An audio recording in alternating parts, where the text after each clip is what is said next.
अस्सलामु अलैकुम वरहमतुल्लाहि वबरकातुहु। अशहदु अल्ला इलाहा इल्लल्लाहु वहदहु ला शरीका लहु व अशहदु अन्ना मुहम्मदन अब्दुहु व रसूलुहु। अम्मा बाद फ़ाऊज़ु बिल्लाहि मिनश शैतानिर रजीम बिस्मिल्लाहिर रहमानिर रहीम। हज़रत मोहम्मद मुस्तफ़ा सल्लल्लाहु अलैहि वसल्लम তার গোটা জীবন কুরবানিতে ভরপুর। এটা শুধু মুখের কথা নয়। আমি গত 1 মাস 5 দিন ধরে এই বইটা পড়ছি। এখনও পড়ে শেষ করতে পারি নাই। 40 পৃষ্ঠা বাকি আছে। 283 পৃষ্ঠার বই, জীবনী। কিন্তু লাইন বাই লাইন পড়ছি। যদি আল্লাহ তাআলা আমাকে স্মরণশক্তি ঠিক দেন, তাহলে আমি এটাকে রপ্ত করব এবং আমার সন্তানদেরকে নিয়ে বসবো। তাদেরকে প্রত্যেকে একটা করে কপি দেওয়া হয়েছে। কিন্তু আমার মতো তারাও এটাকে ঢিলামি করে, আমি 30 বছর আগে একবার পড়েছিলাম, এখন পড়ছি একেবারে নতুন। কেন? খলিফায়ে ওয়াক্ত একই বিষয়ে খুতবা দিচ্ছেন একাধারে, নতুন করে ধরা পড়ছে বিষয়টা। আহজাবের যুদ্ধ, সেখানে রাসূলুল্লাহ সাল্লাল্লাহু আলাইহি ওয়াসাল্লাম কী করেছেন, কী কুরবানি করেছেন, কিভাবে আমাদেরকে শিক্ষা দিয়েছেন, সেটা নিয়ে সামান্য কিছু আলোকপাত। 5ম হিজরি সনে আহজাবের যুদ্ধ অনুষ্ঠিত হয়। এর আগে 2য় হিজরি সনে বদরের যুদ্ধ আর 3য় হিজরি সনে ওহদের যুদ্ধ অনুষ্ঠিত হয়ে গিয়েছিল।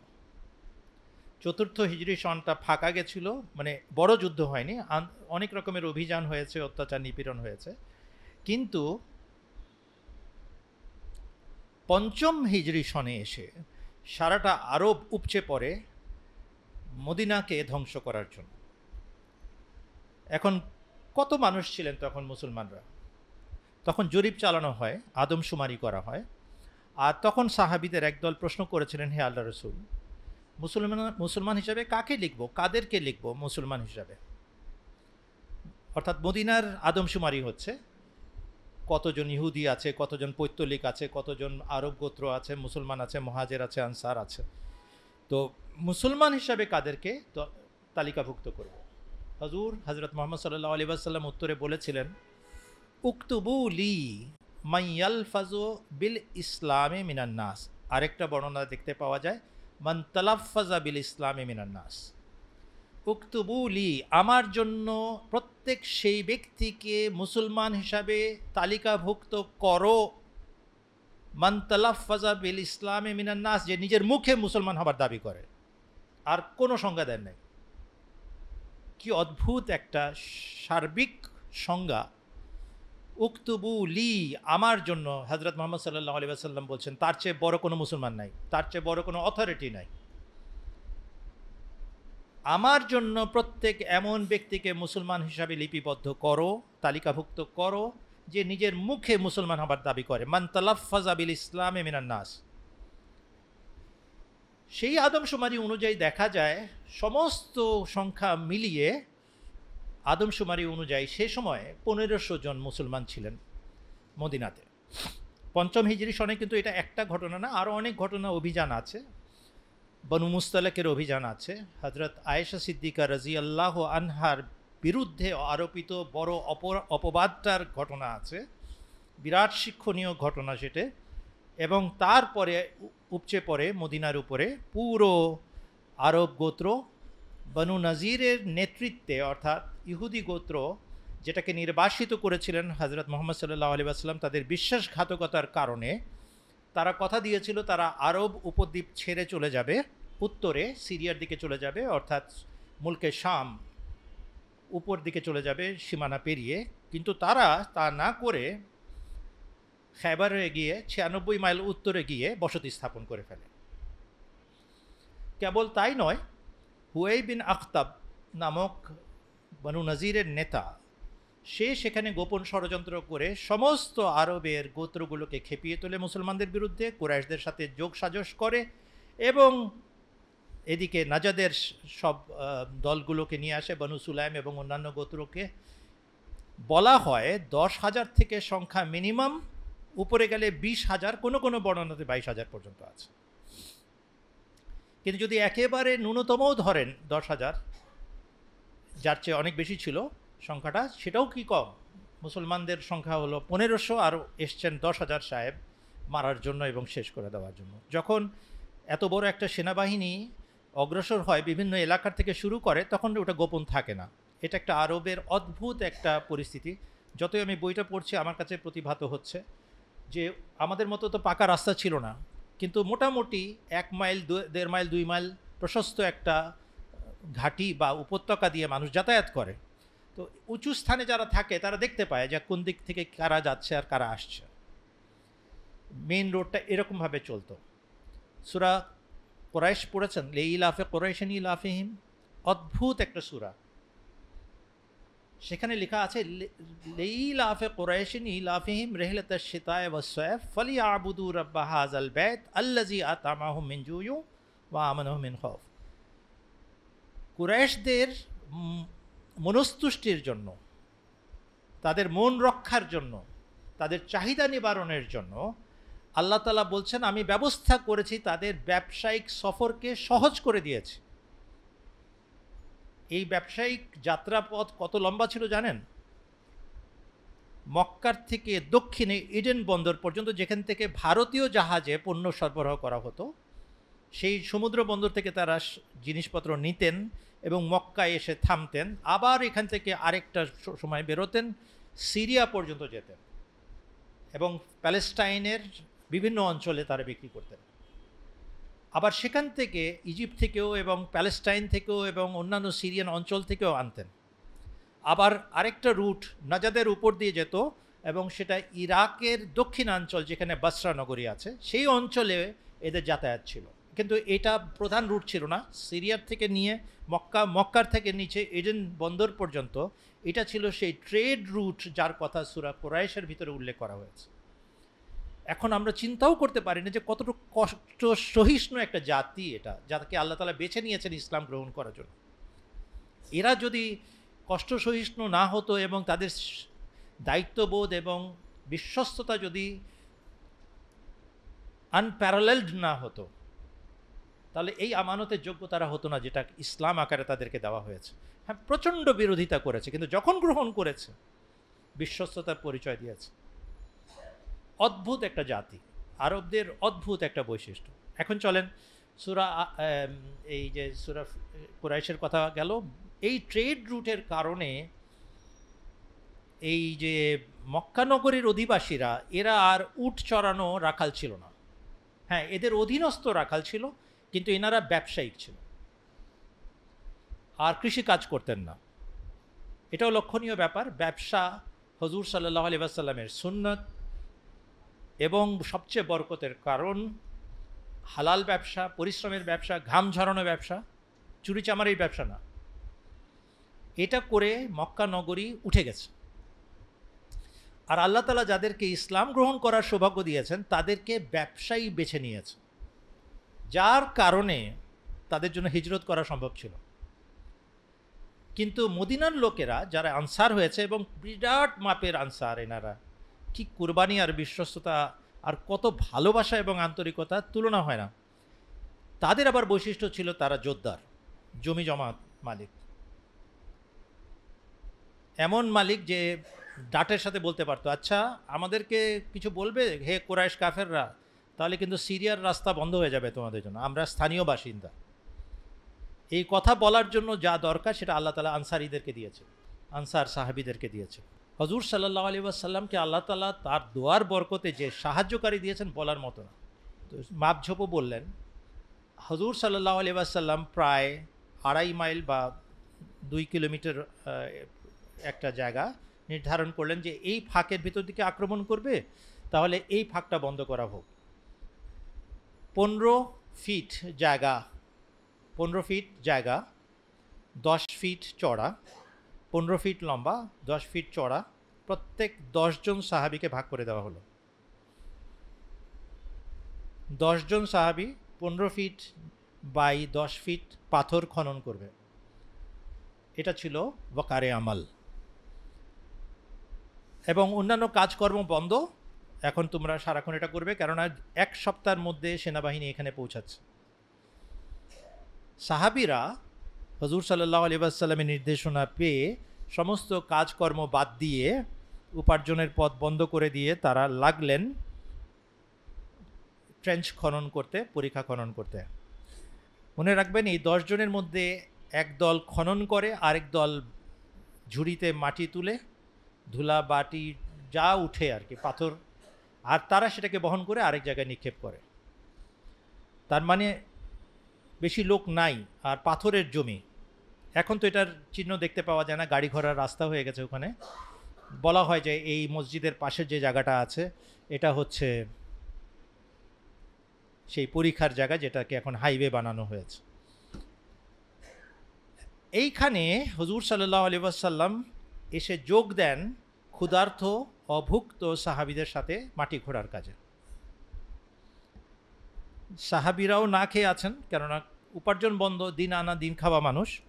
আর হুজুর সাল্লাল্লাহু আলাইহি ওয়াসাল্লাম এসে তাদের সাথে যোগদান করলেন, হুজুরেরও পেটে ক্ষুধা। কিন্তু যে জিনিসটা আকর্ষণ করার মতো সেটা হচ্ছে হুজুর সাল্লাল্লাহু আলাইহি ওয়াসাল্লাম এই দুঃখ বন্টন করেছেন তাদের সাথে, যে তোমাদের পেটেও ভাত নাই, আমার পেটেও ভাত নাই, তোমাদেরও খুব ক্ষুধা, আমারও খুব ক্ষুধা, কিন্তু চলো আল্লাহর জন্য আমরা কিছু করি। আল্লাহুম্মা লা আয়শা ইল্লা আয়শাল আখিরাহ, আল্লাহুম্মা আরহামিল আনসারা ওয়াল মুহাজিরা। এই ছত্র, এই ছন্দ, এই ছত্র পংক্তি হুজুর সাল্লাল্লাহু আলাইহি ওয়াসাল্লাম মসজিদে নববী বানানোর সময়ও গেয়েছেন, সমস্বরে গেয়েছেন, আর এই আহজাবের যুদ্ধের পরীক্ষা খননের সময়ও করেছেন। অতএব আমাদের জন্য শিক্ষা হলো ওয়াকারে আমাল করান এবং সবাই মিলে করেন, কিন্তু ভাগ করা, আনন্দ এবং দুঃখ ভাগ করা, এটা হযরত মুহাম্মদ মুস্তাফা সাল্লাল্লাহু আলাইহি ওয়াসাল্লামের শিক্ষা। এরপরে আরেকটা পংক্তি উনি গিয়েছেন এর চেয়ে লম্বা, আর সেখানে উনি বলেছেন, হে আল্লাহ, তুমি যদি না থাকতে আমরা দেখতেও পেতাম না, পথ খুঁজেও পেতাম না, কোনো দিন কোনো পয়সা আল্লাহর পথে ব্যয় করারও সৌভাগ্য পেতাম না, আর তোমার কাছে নত চিত্তে দোয়াও করতাম না। তুমি পথ দেখিয়েছো বলে আমরা এই সুপথ পেয়েছি। বলছেন, আমাদের প্রতি প্রশান্তি অবতীর্ণ করো হে আল্লাহ, এবং যুদ্ধের মুখে আমাদেরকে দৃঢ়তা দান করো হে আল্লাহ।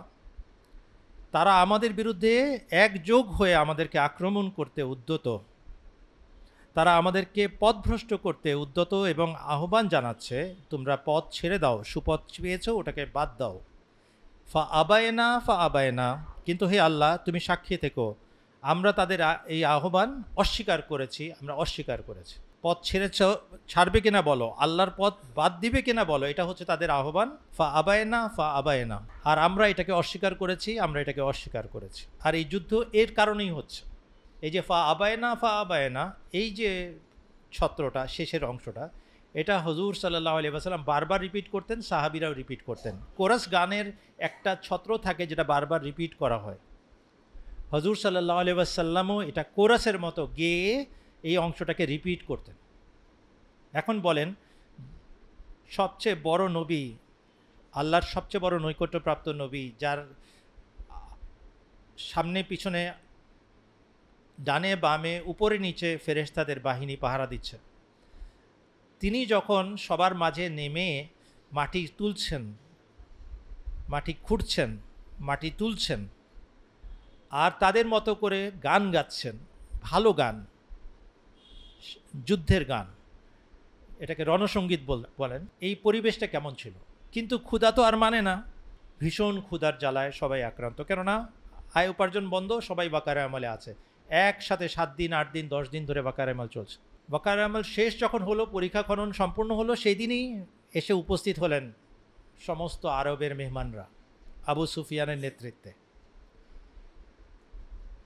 কিন্তু তার আগে একটা ঘটনা ঘটে গেল। খুঁড়তে গিয়ে যেরকমই কোদাল ছিল, কুড়াল ছিল, হঠাৎ করে একটা পাথর রাস্তায় বাধা হয়ে দাঁড়ালো। এটা কোনো মতেই ভাঙা যাচ্ছে না, নড়েও না, চড়েও না, ভাঙেও না চাই। অনেক চেষ্টা করার পর সাহাবীদের একটাই পথ, হুজুর সাল্লাল্লাহু আলাইহি ওয়াসাল্লামকে সংবাদ দেওয়া হলো, হুজুর এই মহাবিপদ, এটা তো নড়ে না দেখি। হুজুর সাল্লাল্লাহু আলাইহি ওয়াসাল্লাম আসলেন এবং আল্লাহর নাম নিয়ে ওটার উপর আঘাত করলেন কুড়াল দিয়ে, আর সেখানে স্ফুলিঙ্গ দেখা গেল। আর হুজুর সাল্লাল্লাহু আলাইহি ওয়াসাল্লাম বললেন, আল্লাহু আকবার। আমি অন্য বইতে পড়েছি যে একসাথে 3 বার আল্লাহু আকবার বলার পর ওটা ভেঙে পড়ল, কিন্তু এই বইতে স্যার জাফরুল্লাহ খান সাহেবের বিবরণে সেখানে আছে যে প্রত্যেকবার আল্লাহু আকবার বললেন আর বললেন পাশেই এর সাথেই বললেন, আমাকে সিরিয়ার রাজত্ব এবং তার চাবি প্রদান করা হয়েছে এবং আমাকে দেখানো হয়েছে সেই সমস্ত লাল রঙের প্রাসাদ যা সেই দেশের ঐতিহ্য। এরপরে আবার আঘাত করলেন ওই পাথরটাকে ভাঙার জন্য, আবারও আগুনের স্ফুলিঙ্গ দেখা দিল। হজুর সাল্লাল্লাহু আলাইহি ওয়াসাল্লাম বললেন, আল্লাহু আকবার, এখন আমাকে পারস্যের রাজত্বের চাবি অর্পণ করা হয়েছে এবং আমাকে দেখানো হয়েছে সেই মাদায়েন নগরীর শুভ্র রঙের শুভ্র প্রাসাদগুলো। তৃতীয়বার যখন আঘাত করলেন তখন বললেন আল্লাহু আকবার, আর বললেন আমাকে ইয়ামানের রাজত্বের চাবি অর্পণ করা হয়েছে এবং আমাকে দেখানো হয়েছে সানা রাজ্যের দরজাগুলো যেখান থেকে আমাদের প্রবেশ করতে হবে। এখন চিন্তা করে বলেন, কষ্টের যুগ বেশি বরকতময় না স্বাচ্ছন্দ্যের যুগ বেশি আকর্ষণীয়? পেটে নাই ভাত, কষ্টের নাই শেষ, সারা আরব উপচে পড়ছে ধ্বংস করার জন্য, সেই সময় আল্লাহ সুসংবাদ দিচ্ছেন, আজকে তোমরা খেতে পারো না, আজকে তোমাদের অস্তিত্ব বিলুপ্ত হবার জোগাড়, কিন্তু জেনে রাখো এবং সাক্ষী থেকো, এই নবী সত্য, এই ধর্ম সত্য এবং আমি এর পিছনে আছি। আল্লাহ বলছেন তোমরা কখনো বিনষ্ট হবে না। যদি তোমরা ঈমানে অটল থাকো তাহলে জাগতিক নিয়ামতেও তোমরা ভূষিত হবে, আধ্যাত্মিক নিয়ামতেও তোমরা ভূষিত হবে। এখন আমি আহমদিয়া জামাতের সদস্যদেরকে এই প্রশ্নটা রাখতে চাই, নিজেকে সহ। যদি আজকে আমাদের সমস্ত বিপদ কেটে যায় আর আমরা সাহেব হয়ে যাই, সবাই আমাদেরকে দেখে সালাম দেয়, কোনো গালাগালি নাই, কোনো বিরোধিতা নাই, কোনো রকমের কষ্ট নাই, কোনো রকমের কোরবানির প্রশ্ন নাই, ওটা ভালো নাকি এই পদে পদে আল্লাহর সিগনেচার, আল্লাহর অস্তিত্বের প্রমাণ লাভ করা, এটা বেশি সৌভাগ্যের কারণ? এই জন্য নতুনরা ভালো করে মনে রাখবেন, আল্লাহ ঐশী জামাতকে পরীক্ষা ধ্বংস করার জন্য দেন না, মনটা পরীক্ষা করার জন্য এবং নিয়ামতে ভূষিত করার জন্য, যোগ্যতা বাড়ানোর উদ্দেশ্যে দেন। যতদিন পর্যন্ত এই এক্সারসাইজ করবেন, বা আরে না মানাসিকা না, হে আল্লাহ আমাদের কুরবানির পদ্ধতি আমাদেরকে শেখাতে থাকো এবং সফল করতে থাকো, ততদিন আমরা অগ্রগতির পথে ধাবমান থাকবো।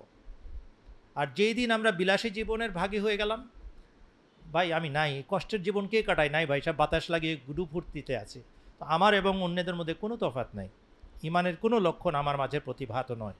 ওহদের যুদ্ধের পর রাজি এবং বেরে মাউনাতে এক জায়গায় 10 জন সাহাবি, এক জায়গায় 70 জন সাহাবিকে ষড়যন্ত্র করে হত্যা করা হয়। আমাদের দেশে মুসলমান হতে চায়, লোক দেন হুজুর, হুজুর বলেছেন প্রচার করতে চাচ্ছ, নিয়ে যাও। 10 জন দিয়েছেন একদিকে হাফেজে কোরআন, আরেকদিকে দিয়েছেন 70 জন। চক্রান্ত করে একদিকে 10 জনকে মারা হয়, শহীদ করা হয়, আরেকদিকে 70 জনের মধ্যে 68 জনকে শহীদ করা হয়। একজন আহতদের মধ্যে রক্ষা পান, একজন যিনি গরু ছাগল চড়াতে গেছিলেন অন্যদিকে, বা কোনো উট সামলাতে গেছিলেন, তিনি রক্ষা পেয়েছিলেন, যারা এসে পরে জানিয়েছিলেন পুরো বৃত্তান্ত। কিন্তু মৃত্যুর ক্ষণে তারা সাক্ষী দিয়ে মৃত্যুবরণ করেছিলেন, ফুজতবে রাব্বিল কাবা। কি ঈমান ছিল যে আজকে আমরা এক অদ্ভুত পরিস্থিতিতে জীবন দিচ্ছি, পিছন থেকে বর্ষা মারা হচ্ছে, বিশ্বাসঘাতকদের বর্ষা আমার বুক ভেদ করে বেরিয়ে আসছে, পিছন থেকে পিঠ থেকে ঢুকছে বর্ষা আর বুক ছেদ করে বেরোচ্ছে, কিন্তু এইটা আমাকে সফল করে দিল। ফুজতবে রাব্বিল কাবা। একজন বর্ণনা করছেন, আমি যদিও এখন আপনাদের সামনে মুসলমান হচ্ছি, কিন্তু আসলে আমি তখন মুসলমান হয়েছি যখন আমের বিন ফুহেরা বেরে মাউনাতে মৃত্যুর কোলে ঢলে পড়ার আগ মুহূর্তে বর্ষা খেয়ে তরবারির আঘাতে জর্জরিত হয়ে বলেছিল, ফুজতবে রাব, আল্লাহর কসম আমি সফল হয়ে গেলাম। আমি তখন থেকে চিন্তা করছি, এই লোক বলে কি, মৃত্যু পথযাত্রী লোক বলে কি, সে সফল হয়ে গেছে, সে ধন্য হয়ে গেছে, সে সবচেয়ে সুখী মানুষ জগতের, এটা কিভাবে হয়? তখন আমি গবেষণা শুরু করেছি, কারণটা কি, মুসলমানের এই বিষয়টা কি। আমাকে তখন বলা হয়েছে মুসলমানদের জন্য সবচেয়ে বড় সম্মান আল্লাহর পথে জীবন উৎসর্গ করতে পারা। এরপর থেকে আমি আকর্ষণ বোধ করেছি ইসলামের প্রতি, আর আজ আমি তোমাদের সামনে প্রকাশ্যে মুসলমান হচ্ছি। কিন্তু মন আমার সেদিন মুসলমান হয়েছে যেদিন আমি আমের বিন ফুহায়রা রাদিয়াল্লাহু আনহুকে শাহাদাত বরণ করতে দেখেছি। ফিনকি দিয়ে রক্ত ছুটছে আর উনি বলছেন ফুজতবে রাব্বিল কাবা। আমি এই কথাটা এই জন্য বলছি, কষ্টের যুগ স্বর্ণযুগ, কোরবানির যুগ স্বর্ণযুগ, আর বিলাসিতার যুগ ফাস্তাগফিরু ওয়াস্তাগফিরু ইযা জা নাসরুল্লাহি ওয়াল ফাতহু ওয়া রাআইতান নাসা ইয়াদখুলুনা ফি দীনিল্লাহি আফওয়াজা। যখন দলে দলে মানুষ প্রবেশ করবে তখন আনন্দিত হবার কিছু নাই। ফাসাব্বিহ বিহামদি রাব্বিক, সমস্ত প্রশংসা গাইবে তোমার প্রতিপালক প্রভুর, ওয়াস্তাগফিরহু, এবং নিজেদের জন্য ইস্তেগফার করবে, কেননা এখন ডুবার সময় হবে, এখন সব কদাচার প্রবেশ করবে, সব ধরনের পাপের ভিতরে ঢুকে যাওয়ার সম্ভাবনা অতীব প্রকট। এই জন্য আহমদীদের সামনে হুজুর সাল্লাল্লাহু আলাইহি ওয়াসাল্লামের জীবনী আবশ্যক পড়া এবং আদর্শ হিসেবে গ্রহণ করা। 3টা দেশের বিজয়ের সুসংবাদ মাটি খুঁড়তে গিয়ে দেওয়া হয়েছে, পাথর ভাঙার জন্য যখন চেষ্টা করছেন সাহাবীরা, চেষ্টা করছেন হযরত মুহাম্মদ মুস্তাফা সাল্লাল্লাহু আলাইহি ওয়াসাল্লাম। আর তৃতীয়বার যখন আল্লাহু আকবার বলে তিনি আঘাত করেছিলেন, তখন ইয়েমেনের চাবিও তাকে দেখানো হয়েছিল, ইয়েমেনের সানা নগরের রাজদুয়ারও দেখানো হয়েছিল, প্রবেশ দুয়ারও দেখানো হয়েছিল, আর সেই সাথে পাথরটাও ভেঙে গেছিল। মনে রাখবেন, এখানে ভবিষ্যৎবাণী যা করা হয়েছে সেটা হযরত মুহাম্মদ সাল্লাল্লাহু আলাইহি ওয়াসাল্লামের যুগে পূর্ণ হয় নাই, হুজুর সাল্লাল্লাহু আলাইহি ওয়াসাল্লামের খলিফাদের যুগে পূর্ণ হয়েছে। এই কথাটা আমাদের ভালো করে মনে রাখতে হবে। আল্লাহর রসুল এসে কাজ আরম্ভ করে দেন, আল্লাহ তাআলার পক্ষ থেকে যা বার্তা দেওয়ার থাকে সেটা পৌঁছে দেন, যে ভবিষ্যৎবাণী করার থাকে সেটা বলে দেন, যে নিদর্শন দেখানো থাকে সেটা দেখিয়ে দেন, এরপরে আল্লাহর কাছে ফিরত চলে যান। কিন্তু সাক্ষী রয়ে যায়, এই মানুষটা গায়েবের সংবাদ দিয়েছে, আর তারপরে এক এক করে গায়েবের সংবাদ পূর্ণ হতে থাকে, পূর্ণ হতে থাকে, পূর্ণ হতে থাকে, পূর্ণ হতে থাকে, আর পরবর্তী প্রজন্ম সাক্ষী হয়, তার পরবর্তী প্রজন্ম সাক্ষী হতে থাকে, আরে লোকটা যা বলেছিল সব সত্য ছিল, আল্লাহ জানিয়েছিলেন তাই সত্য হয়েছে। খলিফাদের যুগে সিরিয়ার রাজত্ব জয় হয়, প্যালেস্টাইন জয় হয়, দামেস্ক বা ড্যামাস্কাস জয় হয়, খলিফাদের যুগে পারস্য বিজয় হয়, খলিফাদের যুগে ইয়েমেন বিজয় হয়। ইয়েমেনের বিজয় হুজুর সাল্লাল্লাহু আলাইহি ওয়াসাল্লাম দেখে গেছেন আংশিক, এবং বাহরাইন পর্যন্ত তিনি শাসক নিযুক্ত করতে পেরেছিলেন, কিন্তু পুরো কাজটা পরে খেলাফতের মাধ্যমে সুসম্পন্ন হয়েছিল। এরপরে আরেকটা কথা, কেমন পরিবেশ ছিল এই কষ্টের যুগে মুসলমানদের সমাজে? ক্ষুধা নিয়ে কাজ করছেন না সবাই? হযরত জাবের বিন আবদুল্লাহ রাদিয়াল্লাহু আনহুমা, হযরত আবদুল্লাহ শহীদ হয়েছেন ওহদের প্রান্তরে। 70 জন শহীদের মধ্যে হযরত আবদুল্লাহ অন্যতম। তার ছেলে জাবের হুজুর সাল্লাল্লাহু আলাইহি ওয়াসাল্লামের স্নেহভাজন। আমাকে মাফ করবেন, ঘটনাটা এই জন্য বলছি যেন আপনারা বুঝেন সমাজটা কীরকম। 70 জন শহীদ হয়েছেন, হুজুর সাল্লাল্লাহু আলাইহি ওয়াসাল্লাম দেখছেন ছোট বয়সের জাবের মনমরা হয়ে বসে আছে ওহদের প্রান্তরে। পাশে গিয়ে বসলেন হুজুর সাল্লাল্লাহু আলাইহি ওয়াসাল্লাম। উনি বুঝতে পারছেন বাবার পিতৃবিয়োগের কারণে মনমরা হয়ে আছে ছেলেটা। বললেন, হে জাবের, আমি কি তোমার আব্বার অবস্থা জানাবো? হ্যাঁ, আল্লাহ রসুল অবশ্যই বলেন। বলেন, জানো, আজ পর্যন্ত আল্লাহ তাআলা পর্দা এবং আড়াল ছাড়া কখনো কোনো মানুষের কাছে প্রকাশিত হন নাই, বিকশিত হন নাই, কারো সামনে আসেন নাই। কিন্তু তোমার আব্বা যখন আল্লাহর দরবারে গিয়ে উপস্থিত হন, আল্লাহ এত আনন্দিত ছিলেন তার এই শাহাদাতে যে তিনি তার কাছে কোনো রকমের আড়াল ছাড়া, রাগঢাক ছাড়া সামনে প্রকাশিত হন, বিকশিত হন। আর বললেন, আর আল্লাহ তাকে বলেন, হে আমার বান্দা, আমি তোমার শাহাদাতে এত আনন্দিত, তুমি যা চাইবে তাই দেব, বলো কি চাও। তোমার আব্বা অর্থাৎ হযরত আবদুল্লাহ বললেন, হে আল্লাহ, যা তোমার নেয়ামত পেয়েছি এটার কোনো তুলনা হয় না, চাওয়ার কিছু নাই, কিন্তু যেহেতু তুমি জিজ্ঞেস করছো কি চাই, সেই জন্য বলছি আরেকবার জীবন ফিরিয়ে দাও, ইহলোকে যাই, তোমার পথে আবার জেহাদ করতে গিয়ে শহীদ হই, আবার ফেরত আসি, আর তোমার এই ভালোবাসার ছোঁয়া পাই, এই দর্শন লাভ করি, আবার আমি একই উত্তর দিই তোমাকে, কি চাস আমার বান্দা, আমি আবার জীবন পাই, তোমার জগতে ফেরত যাই ইহলোকে, সেখানে তোমার পথে আবার জীবন বিসর্জন দিই, আবার তোমার কাছে ফেরত আসি, তোমার ভালোবাসা নেই, আর এটা চলতেই থাকুক, এটা আমার চাওয়া।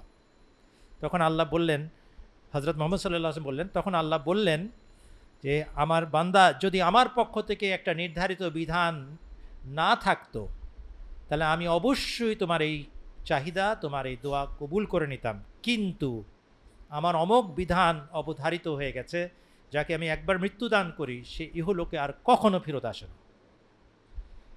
এখন জাবের বিন আবদুল্লাহ রাদিয়াল্লাহু আনহু তাকে রাসূলুল্লাহ সান্ত্বনা দেওয়ার জন্য এই পুরা বৃত্তান্ত শোনালেন।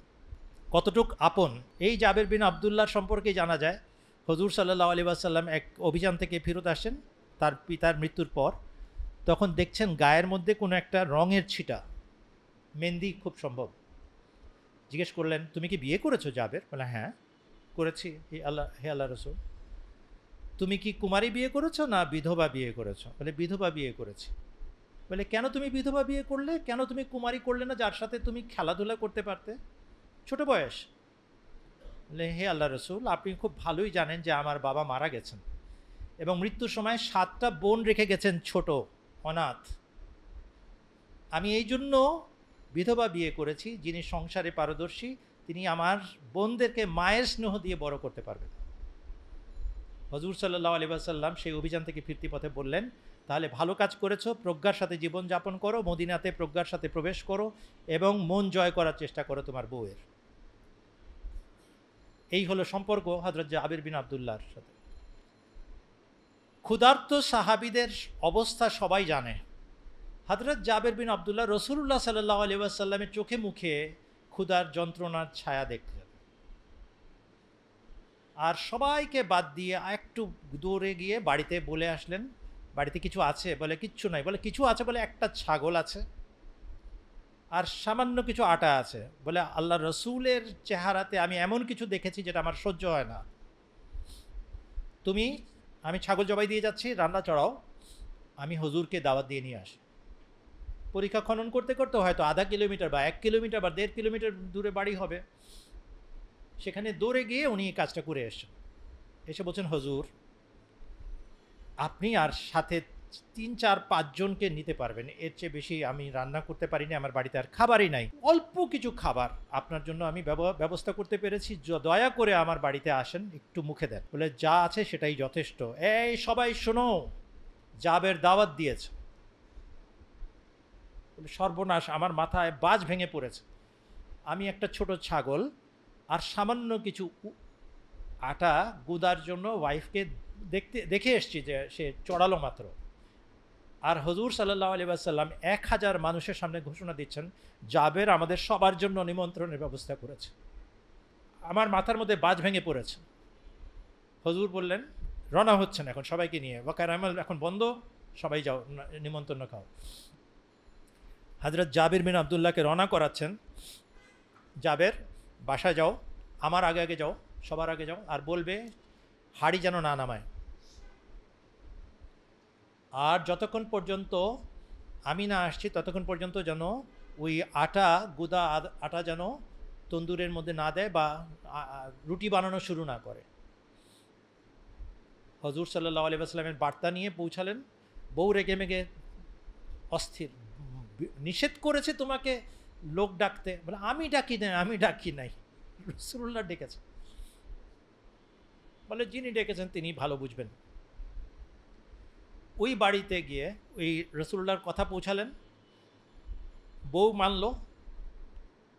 হুজুর সাল্লাল্লাহু আলাইহি ওয়াসাল্লাম আসলেন, দোয়া করলেন, তরকারি ঢাকনা খুলে দোয়া করলেন, আবার ঢেকে দিলেন, আর বললেন, এখন আটা গুন্দার পর রুটি বানানো শুরু করো। এরপরে ওই রুটির উপর হাত রেখে দোয়া করলেন, এখন বললেন যে চলো এখন বিতরণ শুরু করো।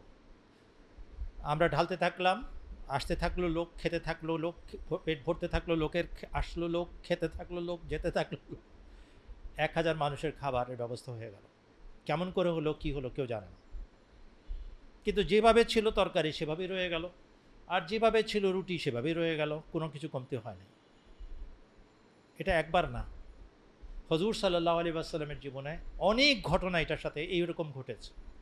আগের নবীদের মাঝেও এই ঘটনা ঘটেছে, কেবল হুজুর সাল্লাল্লাহু আলাইহি ওয়াসাল্লামের মাঝে নয়। হযরত আবু বকর সিদ্দিকের বাড়িতে একটা দাওয়াতের ঘটনা, হুবহু একই রকমের ঘটনার বৃত্তান্ত আমরা দেখতে পাই। কেবল আবু বকরের মধ্যে নয়, যারা হযরত মুহাম্মদ সাল্লাল্লাহু আলাইহি ওয়াসাল্লামের প্রকৃত দাস হবে তারাও সারা জীবন এই নিয়ামত দেখবে। আমি পুরনো আহমদী পরিবার চিনি যারা নিজেদের সঙ্গতির বাইরে গিয়ে মানুষ ডাকেন, আর আল্লাহ তাআলা তাদের বাড়িতে বরকত দেন। মনে রাখবেন, যখনই চুলাতে খাবার চড়ান, আল্লাহর বান্দারা যেন খায় এই নিয়তে খাবার চড়াবেন, এই নিয়তে খাবার নামাবেন, এই নিয়তে বাড়বেন। আল্লাহ তাআলা আপনাদের খাবারেও বরকত দিবে, আপনাদের নিয়তে বরকত দিবেন, আপনাদের বাড়িতে সম্পদ দান করবেন। চেষ্টা করবেন রাসূলুল্লাহর কথা অনুযায়ী একটু বাড়ন্ত তরকারি, একটু ঝোল বাড়তি যেন প্রতিবেশীকে দিতে পারেন। প্রতিবেশীদের সাথে সুসম্পর্ক এটা আবশ্যক বিষয়। এখন হুজুর সাল্লাল্লাহু আলাইহি ওয়াসাল্লাম খাওয়ালেন, আর এক সপ্তাহ মানে এই খাওয়া পেট ভরে খেলো, এটা চলে গেল। ওয়াকারে আমলের দৃশ্য, ক্ষুধার্ত অবস্থায় পাথর ভাঙার দৃশ্য, এবং একই সাথে সুসংবাদ লাভ আর নিজেদের মধ্যে হৃদ্যতা, ভালোবাসা, ভ্রাতৃত্ব, এটা হযরত মুহাম্মদ সাল্লাল্লাহু আলাইহি ওয়াসাল্লামের সমাজের বৈশিষ্ট্য। এরপরে আবু সুফিয়ান তার পুরা বাহিনী নিয়ে আসলো, যাদের সংখ্যা 10,000 থেকে 20,000 পর্যন্ত বর্ণনা করা হয়, এবং আল্লাহ তাআলা তাদেরকে পরাভূত করেন কেবল দোয়ার মাধ্যমে। হ্যাঁ, 2 দিন সামনাসামনি মল্লযুদ্ধ হয়েছে রণক্ষেত্রের মতো। যারা ডিঙিয়ে আসার চেষ্টা করেছিল তাদের সাথে হযরত আলী এবং হযরত জুবায়ের ইবনে আওয়াম যুদ্ধ করেছিলেন এবং তাদেরকে পরাস্ত করে ছেড়েছিলেন যারা এসেছিল এই পারে। এই বৃত্তান্ত দেওয়ার সুযোগ নাই, শুধুমাত্র একটা ঘটনা। যারা ডিঙিয়ে এসেছিল ইকরামা বিন আবু জেহেলের নেতৃত্বে, তাদের মধ্যে একজন আমর বিন আবদুদ, যে বিরাট বয়স্ক বীর পুরুষ ছিল, কুরাইশদের নেতৃত্বে তার অবস্থান ছিল, সে চ্যালেঞ্জ করেছিল যে আমি মারব মুসলমানদেরকে। যুবক হযরত আলী গেলেন আর বললেন, আমি শুনেছি তুমি নাকি বদরের যুদ্ধে বিজয়, এই ওহদের যুদ্ধে বিজয় লাভ করার কারণে বারবার আস্ফালন করো যে তুমি মুসলমান হত্যা করবে। বলে হ্যাঁ। আর তুমি নাকি বলেছো যে কুরাইশের মধ্য থেকে কেউ যদি তোমার কাছে দুটো অনুরোধ করে তুমি দুটার একটা অবশ্যই রাখবে। বলে হ্যাঁ। তাহলে আমি কুরাইশের নেতা আলী, তোমাকে আহ্বান জানাই মুসলমান হওয়ার। বলে এটা মানব না। যখন মানবে না তাহলে আসো, সামনে আসো, রণক্ষেত্রে আমরা নিজেদের শক্তি পরীক্ষা করি। বলে বাবা, তুমি একটা ছোট বাচ্চা আমার সামনে, এই যে নাম হলো আমর বিন আবদুদ, আমি চাই না এই যুবক বয়সে তুমি প্রাণটা হারাও, তুমি চলে যাও, তুমি বয়স্ক অভিজ্ঞ কাউকে পাঠাও, আমি এই যুবকদের রক্তক্ষরণ করতে চাই না। কে বলল এটা? কাফের নেতা আমর বিন আবদুদ। হযরত আলী উত্তর দিলেন, তুমি আমার রক্তক্ষরণ চাও না, কিন্তু এই মুহূর্তে আমার সবচেয়ে বড় ইচ্ছা হলো তোমার রক্তক্ষরণ ঘটানো। যেই না এই কথা বলেছেন যুবক আলী, ওই মানুষ আমর বিন আবদুদ তার ঘোড়ার থেকে নেমেছে, নেমে ঘোড়ার রক কেটে দিয়েছে। এসপার উসপার হবে আজকে। আর আক্রমণ করেছেন হযরত আলীর উপরে। হযরত আলীর বর্ম ভেদ করে অনেকটা গিয়ে নেমেছে তরবারি, কিন্তু গা ছুঁয়েছে মাত্র। হযরত আলী তাকে আঘাত করেছেন, মাথার হেলমেট খুলি সহ মাথা দ্বিখণ্ডিত করে মানুষটাকে শুয়ে দিয়েছে। তার ছোট ভাই আসছেন, তারপরে আরেকজন এসছেন, হযরত জুবায়ের গিয়ে তার কাজও শেষ করে দিয়েছে। এরপর বাকিরা, ইকরামা বিন আবি জাহেল তখন মুসলমান হয় নাই, তার নেতৃত্বে পালিয়েছে আবার গর্ত দিয়ে, অর্থাৎ পরীক্ষার দিকে এসেছিল, যেখানে সবচেয়ে ছোট জায়গা, 8 ফিটের মতো চড়া ছিল ওই জায়গাটা, খুব সম্ভব সেখান থেকে আবার পালিয়েছে। পালাতে গিয়ে বাকিরা সব উঠে গেছে ওই পারে, কিন্তু একজন নওফল, কুরাইশ নেতা নওফল, যে নিজ গোষ্ঠীর নেতা, তার ঘোড়া রয়ে গেছে, এবং হযরত জুবায়ের ইবনে আওয়াম গিয়েই তাকে ধরে ফেলেছেন এবং শেষ করে দিয়েছেন একদম ওই পরীক্ষার ভিতরে। এখন কুরাইশদের সম্মানিত নেতা ছিল নওফল, অর্থাৎ কুরাইশ বাহিনীর সম্মানিত নেতা। তারা ঘাবড়ে গেল যে আমরা তো মুসলমানের লাশ পেলে বিকৃত করি, নিশ্চয়ই মুসলমানরা এটাকে নষ্ট করবে। তারা 10,000 দিরহাম নিয়ে হযরত মুহাম্মদ সাল্লাল্লাহু আলাইহি ওয়াসাল্লামের কাছে প্রস্তাব পাঠায় যে এই লাশকে কিছু করেন না, ক্ষতবিক্ষত করেন না, বিকৃত করেন না, লাশ ফেরত দেন, 10,000 দিরহাম নেন। ধর্নাঢ্য গোষ্ঠীর নেতা ছিল। হযরত রাসূল আকরাম সাল্লাল্লাহু আলাইহি ওয়াসাল্লাম বললেন, আমরা লাশের ব্যবসা করি না, তোমাদের নেতার লাশ সসম্মানে নিয়ে যেতে পারো। পদে পদে হযরত রাসূল আকরাম সাল্লাল্লাহু আলাইহি ওয়াসাল্লাম আদর্শ স্থাপন করেছেন। দেখেন যুবকরা শুনছেন, একজন মুসলমানও পিছপা হন নাই। 5 বছর কেটেছে হিজরতের পর, 13 বছর কেটেছে মক্কার জীবনে, পরীক্ষার পর পরীক্ষা, কুরবানির পর কুরবানি। এই ইসলাম ধর্ম প্রবর্তন করার জন্য, আমাদের কাছে পৌঁছানোর জন্য কি কুরবানি তারা করে গেছে, একজনও উফ বলেন নাই। আমরা যদি মুসলমান হয়ে থাকি আর আল্লাহ তাআলা যদি আমাদেরকে যাচাই করার জন্য পরীক্ষা দেন, আমাদের কি করণীয়? কুরবানি করতে হবে, সময়ের, সম্মানের, সন্তানের, সম্পদের, সব কিছুর কুরবানি করতে হবে। এটাই হচ্ছে হযরত মুহাম্মদ সাল্লাল্লাহু আলাইহি ওয়াসাল্লামের শিক্ষা। আপনারা আশ্চর্য হবেন, হুজুর সাল্লাল্লাহু আলাইহি ওয়াসাল্লামের জীবনের আলোচনা, এই যুদ্ধ যেটা আহজাবের যুদ্ধ হয়েছিল, সেখানে আল্লাহ তাআলা শেষে আল্লাহর রসুল সাল্লাল্লাহু আলাইহি ওয়াসাল্লামের ক্ষুধা, যাতনা এবং সাহাবীদের অসম্ভব কষ্টের কারণে হুজুর সাল্লাল্লাহু আলাইহি ওয়াসাল্লাম যে দোয়া করেছিলেন, সেই দোয়ার ফসল হিসাবে মুসলমানদেরকে বিজয় দিয়েছিলেন। কেননা ইহুদি গোত্র বানু কুরাইজা সেখানে বিশ্বাসঘাতকতা করেছিল, কিন্তু শেষ পর্যন্ত নিজেদের মধ্যে আস্থাহীনতায় ভুগে তারা পলায়নের রাস্তা বেছে নেয় এবং রাতে ঝড় চলছিল, শীতের বাতাস চলছিল, কনকনে বাতাসের কারণে আবু সুফিয়ান ঘোড়া তুলে দৌড় দেয়, তাড়াহুড়া করে দৌড় দেয়। হুজুর সাল্লাল্লাহু আলাইহি ওয়াসাল্লামকে আল্লাহ তাআলা জানিয়ে দেন যে মাঠ খালি হচ্ছে, তোমার জন্য আল্লাহ তাআলা এই ব্যবস্থা করেছেন। হুযায়ফা বিন ইয়ামান রাদিয়াল্লাহু আনহু বর্ণনা করছেন, শীতের রাতে রাসূলুল্লাহ ডাকছেন, এই কেউ আছো? আমরা শীতের কারণে কাঁপছি আর কেউ তাঁবুর থেকে বেরোচ্ছি না, পাহারা দিচ্ছি তাঁবুর ভিতরে বসে বসে। হুজুর সাল্লাল্লাহু আলাইহি ওয়াসাল্লাম দ্বিতীয়বার ডাকলেন, তৃতীয়বার ডাকলেন, কেউ বেরোয় নাই। তখন আমার নাম নিয়ে ডাকলেন, হে হুযায়ফা বিন ইয়ামান আছো? তখন আমি বাধ্য, আমার নাম ডাকছেন হুজুর, সামনে এসে উপস্থিত। কনকনে শীত, রাতে কাঁপছি। বলছেন, তুমি এখন শত্রু শিবিরে যাও পরীক্ষা পার হয়ে, কিন্তু একটা লোকের সাথেও তুমি কোনো যুদ্ধে লিপ্ত হবে না, কারোর সামনে দাঁড়াবে না, চুপচাপ নিজের পোশাক যা আছে সেটাতে যাও, ঘুরে আসো, আর আমাকে জানাও কি হচ্ছে। বলে এই কথা শোনার সাথে সাথে আমার কোথার থেকে যে শীত উধাও হয়ে গেল আমি জানি না। আমি পরীক্ষা পার হয়ে ওইদিকে গেলাম, আর গিয়ে দেখি ওমা, সব বিদায়ের জন্য ব্যস্ত, কেউ আমার দিকে তাকায় না। আমি আবু সুফিয়ানকে দেখলাম, সে নিজের ঘোড়ার চাবুক মারছে, আর তখন পর্যন্ত তার ঘোড়ার নিচে যে বাধা আছে ঘোড়াটা, ওটা খুলে নাই, ওই দড়িটা, এই পাগলামির মধ্যে সে বেরোচ্ছে।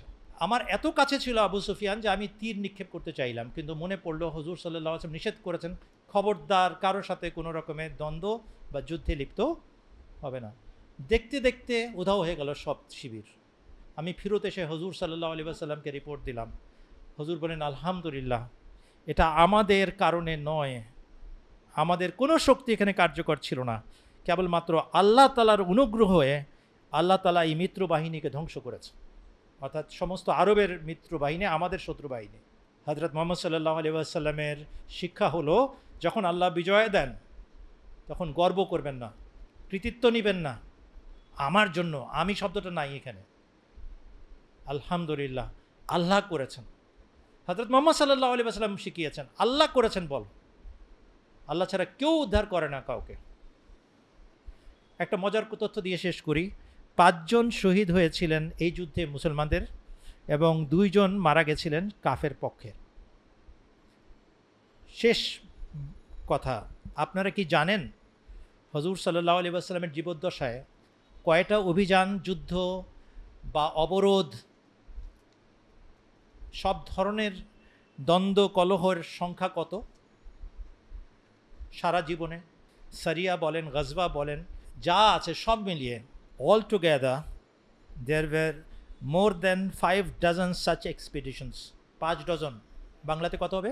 এখন প্রশ্ন, এই সব 60টা যুদ্ধ, বিগ্রহ, আক্রমণ, প্রতিহত করা, অবরোধ, সব মিলিয়ে মৃতের সংখ্যা কত? যাকে পশ্চিমা দেশগুলো, ইসলাম বিদ্বেষীরা রক্তের বন্যা বইয়ে দেওয়া রসুল বলে, নাউজুবিল্লাহ মিন জালেক, অত্যাচারী খুনি রসুল বলে নাউজুবিল্লাহ মিন জালিক। রহমতুল্লিল আলমিন যতটুকু বিচক্ষণতা দেখিয়েছেন জীবনেও কেউ দেখাতে পারেনি, পারবেও না। সবচেয়ে বড় রক্তক্ষয়ী যুদ্ধ কোনটা ছিল মুসলমানদের জন্য, যেখানে অনেক বেশি ক্ষতি হয়েছে মুসলমানদের? ওহদের। কত ছিল? শহীদ হয়েছেন 70 জন। আর মুসলমানদের সংখ্যা কত ছিল? না, 1000 ছিল না। কেননা ভোরবেলায় 300 জন নিয়ে মুনাফেক আবদুল্লাহ বিন উবাই বিন সালুল চলে গেছিল। কত ছিল? 700-র মধ্যে কতজন গেছে শহীদ? 10%। তো বাকিরা আস্ত বেরোলো কীভাবে ওখান থেকে? হজুর সাল্লাল্লাহু আলাইহি ওয়াসাল্লাম নির্দেশ দিয়েছিলেন ওহদের পাহাড় পিঠের পিছনে রেখে যুদ্ধ করবে। এই জন্য যখনই উনি ওহদে যেতেন বলতেন ওহদ, আমরা ওহদকে আমরা ভালোবাসি। কেন আমি এই কথাটা বলছি ভালো করে মনে রাখবেন, আমাদের সমস্ত জামাত প্রতিষ্ঠার উদ্দেশ্য হজরত মুহাম্মদ সাল্লাল্লাহু আলাইহি ওয়াসাল্লামের শ্রেষ্ঠত্ব, মাহাত্ম্য, সত্যতা প্রকাশ করা, প্রচার করা। হজুর সাল্লাল্লাহু আলাইহি ওয়াসাল্লামের সারা জীবনের সমস্ত যুদ্ধ, বিগ্রহ, আক্রমণ প্রতিহত করা, অবরোধ সব মিলিয়ে মৃতের সংখ্যা 1018।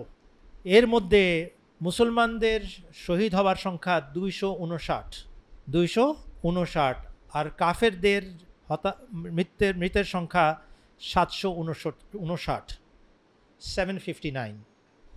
759 জন কাফের আর মুসলমান শহীদ হয়েছেন 259। মোট মৃতের সংখ্যা 1018। এখন বলেন তো দেখি, একটা বম ফেললে কতজন মারা যায়? আমি এই জন্য কথাটা বললাম, রহমতুল্লিল আলমিন যে কত সংক্ষিপ্ততম সময়ে, সংক্ষিপ্ততম মানব ক্ষতির মাধ্যমে সর্বোত্তম ফলাফল বয়ে এনেছেন জগতে, এটার হিসাব দিয়েন সবাইকে। 1018 টোটাল ডেথ, 759 কাফের বধ হয়েছে, আর মোমেন মুসলমান শহীদ হয়েছেন 259। এই হচ্ছে টোটাল সাম। হজুর সাল্লাল্লাহু আলাইহি ওয়াসাল্লামের জীবনী পড়তে হবে সবাইকে। আল্লাহ তাআলা আমাদের সবাইকে সৌভাগ্য দান করুন। আসসালামু আলাইকুম ওয়া রাহমাতুল্লাহি ওয়া বারাকাতুহু। আল্লাহুম্মা জাআলনা মিন আলি মুহাম্মাদিন ওয়া তাকাব্বালনা ওয়া তাকাব্বাল মিন্না ইন্নাকা আনতাস সামিউল আলিম।